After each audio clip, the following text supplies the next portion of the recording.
Well, this man may be taking his ease right now, but I'll tell you, he must have been one of the hardest working folks on the set, not just dealing with your own character in Heart and Souls, but for others. There must have been a time when somebody's pitching this thing to you. And I'd love to get your first reaction, like, you want me to do what? Well, I know, I'd read the script and then went and talked with Ron, and I was more interested in, well, what kind of film do you want to make here, you know what I mean? I did, as you know, I did this film, Chances Are, and I don't necessarily want to repeat myself, but I like the material, and I really like the films you've done. And he just very kind of matter-of-factly and quietly told me the feeling he wanted to come out of this film, and I said, well, that sounds great, I'm in. And but then you're right. I mean, at a certain point, I go, oh my God, can I pull this off? Are people going to laugh at me? Am I going to go too over the top and they're going to say, well, nice work after Chaplin? What happened, you know? You do have that aspect, too, the expectations from I guess people. so. I guess so. Is it fair to ask, of the four, which was the toughest for you? Grodin. Because, you've seen Grodin, watch his career, I'm sure, and he's such a master of communicating so much with doing so little, whereas I'm only starting to learn how to do that technically. So it was like trying to do someone who's kind of years ahead of you. You know what I mean?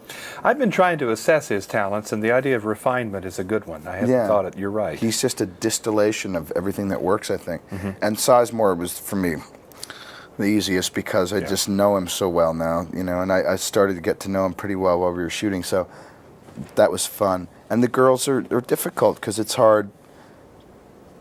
Well, with Woodard, you don't want to get into caricature. Exactly. And she was like, honey, if you Aunt Jemima me, I'm going to slap your face. I was like, no, please, that's the last thing I want to do. She goes, well, then don't do it. Let's try it again. Interesting. And she's a formidable person. Oh, boy, is she.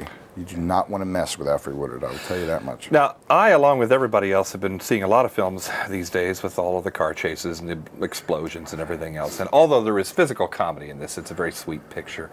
Is that a relief to you as well to have opportunities like that available to you for films like that? Or do you have inside you the desire to do a rock'em sock'em roller coaster chase sometime? Yeah, I would be happy. Well, that's what's going on now with this Oliver Stone film I'm doing. Oh, well, yeah. You know, so it's like, I'm just living this charmed life. I get to do these films that I really want to do, and I get to experiment and go in different areas. Could I steal a second about the Stone Project? Tell us a little bit about it. Sure.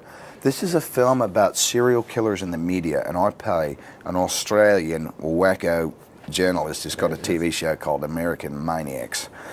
Anyway, he gets Mickey Knox, Woody Harrelson, and Juliette Lewis plays Mallory Knox, through these crazed serial killers. And he gets them an interview because they want to, like, you know, take out their brains up in this psychiatric ward, and he goes, that's unconstitutional. But what he really wants to do is get a 40 or 50 share for his show, because you're going to put it on right after the Super Bowl. And it's about what happens as Mickey and Mallory take Wayne straight to hell with them in a very interesting way. And it's kind of about demons, and it's about a lot of stuff. You're having fun with this, just as you describe it. Oh, Is it a hoot for you? Yeah, it's great. It's also very difficult because my character talks so much that I'll just come in the morning. It's like, so what do I say today? You say these 5 pages. Roll it. So reminds me more of when I used to do theater, or you've just got to get stuff down and be real crack, you know.